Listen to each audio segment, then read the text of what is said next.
Good evening to you and a warm welcome if you're just joining. We start with this.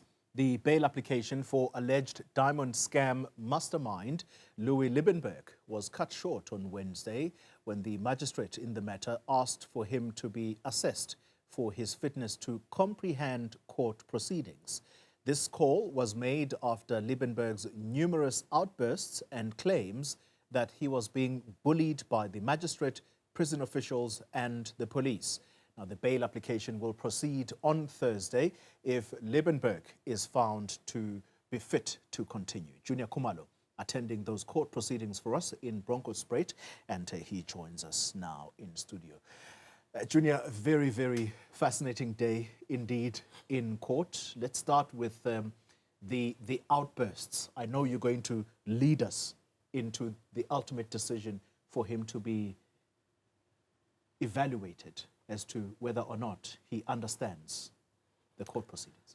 Indeed, Xoli, it was a very eventful day in court with Mr. Libenberg from the get-go. Like when you got into court, basically getting into an argument with the magistrate. In this court, we are not allowed to mention the name of the magistrate as well as the prosecutors. This was the judgment by the court.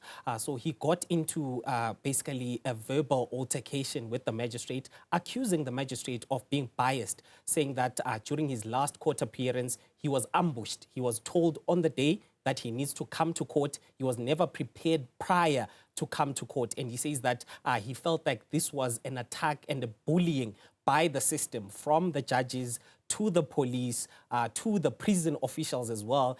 He says that he felt like he was being bullied and he was not being given enough time basically to prepare his own case. Yeah. As you may remember, Xoli, he actually dismissed the services of his legal representative and from the last court appearance has been representing himself. He seems to claim that he did not dismiss his legal representatives, but he was never afforded the opportunity to consult with these individuals.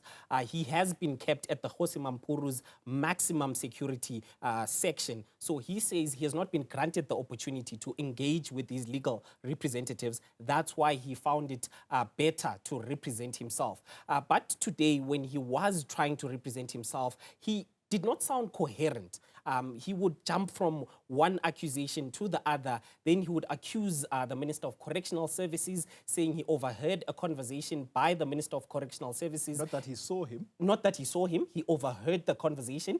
And the man was telling the current head of Kgosi Mampuru to make the conditions harsher for him in prison. This is the claim that he has made.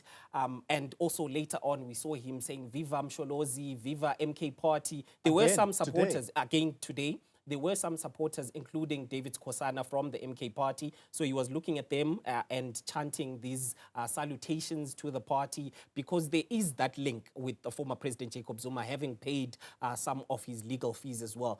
But all of this action, his reaction in court has led to the magistrate then saying that I think you need to go and see someone and seek medical attention. He had also apparently indicated that he is supposed to be on a special diet, giving some of the ailments that he suffers from. So as a whole, the magistrate has asked that they evaluate him mentally, but they also evaluate him physically, whether he is able to stand trial. He has visibly lost a lot of weight from the day he was arrested on the 23rd of October until now. There's a visible change. Even the suit that he was wearing, you could tell this is a suit that he wore before when he still had a lot of weight. So now it doesn't fit properly. So this was the decision that was made by the court for him to go and get assessment. This is going to happen tomorrow at 9 o'clock. Then the prosecutor will come back with the finding and then say whether he is able to continue with the bail application. Because today we did not touch any of those bail applications. But let's just take a listen to him, Mr. Liebenberg himself, just explaining his stay in prison as well as just his thoughts around his treatment. I've been in incarceration now for 9.5 months. I haven't seen a psychiatrist, and I'm sure that the people at Kgosi Mampuru or at seniors would have recommended that if they thought that I wasn't fit for trial. That's one. Secondly, in terms of my medical position, I had Medihelp. The broker caused my medical aid to lapse, although there was money. That was prior to my sequestration. I've never claimed even a discipline for years, and I think it's time that MediHelp comes to the party. 3 medical issues is really critical. My blood circulation to my feet is non-existent, and therefore 3 toes on my right is dying from the front and 1 on the left. It needs critical intervention. I don't want to lose, I can't feel my feet from my calves down, both of them, which is very serious. And if you know how slow this cock turns, I can lose in the meantime. And I would like to ask Karina Nel, that has caused this problem for me at MediHelp in Lichtenburg, to come to the party. That's one. My PSA, since October, my PSA count for my prostate is between 7 and 10, showing indications of possible cancer. And I'm trying to get help. Sounds like a man who's suffering from very serious ailments, Junior. And there was a time, as I understand it, when he was on hunger strike. You made reference to the loss of weight, but then also you mentioned the salutations to former President Jacob Zuma, someone that he has paid monies for court for.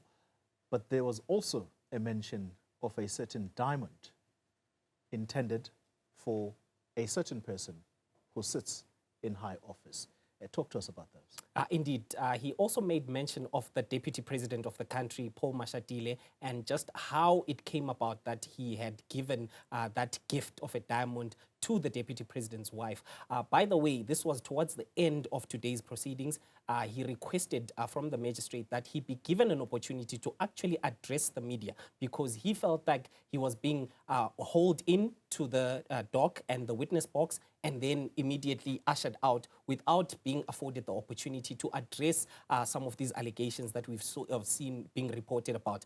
So he was then given that opportunity. He came back and he spoke about that situation, saying that he felt that it was not of too much value. That's how he phrased it. And he would have given it to any of us. He was pointing at all of the journalists, saying that even to you, I would have given that diamond. So it was of no consequence. I was not trying to bribe or to gain favor from the Deputy President by giving him such a diamond. But he also made mention of his interaction with the former president, Jacob Zuma, saying he's one of those individuals who has actually visited him at the Mampuru prison since he was arrested on the 23rd of October. He says that the former president went and visited him. They had a conversation. He even spoke to the former president about the allegation. He had thought that he was going into business with one of the former president's daughters in this whole Ponzi scheme that saw about people losing about 4 billion rand. He said that one of the individuals that actually joined the company had been introduced to him as the former president's daughter, but it has come to his attention now that it is actually not the former president's daughter. All right. Juniour Khumalo, thank you very much. And this case going back to court on Thursday. It is actually continuing tomorrow. Oh, it continues tomorrow. It continues All right. tomorrow. Thank you very much for that clarification. Juniour Khumalo attending court regarding Louis Liebenberg.